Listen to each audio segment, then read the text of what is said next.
Concealment. Concealment is critical to any hunt success.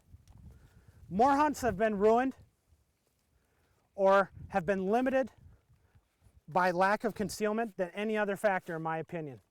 I mean, if you got your location right and you're seeing a lot of birds and those birds are coming into about 100 yards and they're flaring or drifting off, the first thing you want to look at is concealment, and I almost will guarantee you that the geese are seeing something.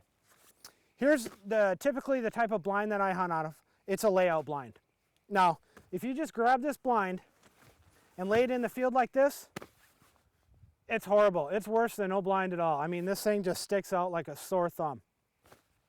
But this blind has stubble straps on it that allow you to take natural cover and start making this thing blend in a lot better.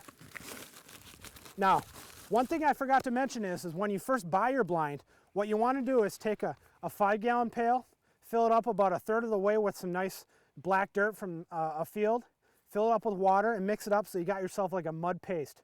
Then take a big broom and brush your blinds down with it.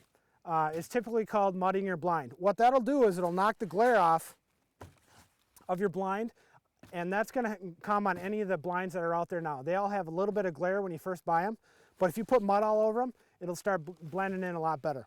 But not to digress, but let's get back to stubbling this blind. So now you see what it looks like when it doesn't have any stubble on it. I'm going to stubble it up kind of about halfway what a lot of hunters do, and I'll show you what that looks like. And a lot of hunters will think that's good enough. And then after that, I'm going to stubble it up how I like to hunt with, and that is just packed to the gills with natural cover, and I'll show you the difference. And I think that you'll start putting a lot of cover on your blind and making yourself blend in. So, see the difference. Now this here is kind of that halfway point that I was talking about earlier. This is what a lot of hunters will do. They put on a little bit of cover in the morning, they're running late, they miss their alarm clock, and they're going to shortchange themselves. And then that first flock comes in.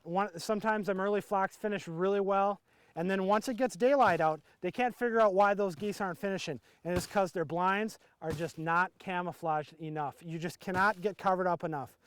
If there's 2 things you can take away from this video, it's number 1, get yourself in an incredible location. Location is key to killing snow geese. And then after that, make sure you're concealed. If those geese see you, it's lights out. The geese win. So make sure you're camouflaged. So I'm going to get back to camouflaging this blind, and I'm going to show you what a completely camouflaged blind looks like.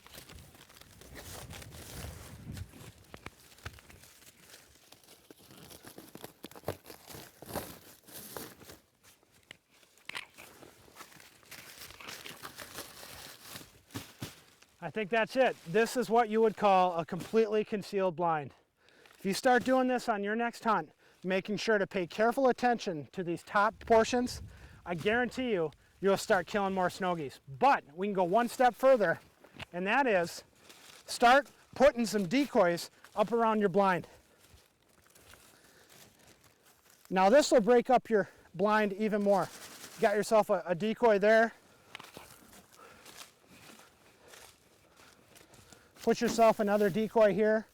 Sometimes I like to put the big sentry decoys right here, and that'll even break up your blind even more and start giving you that little edge that you need to start killing more snow geese.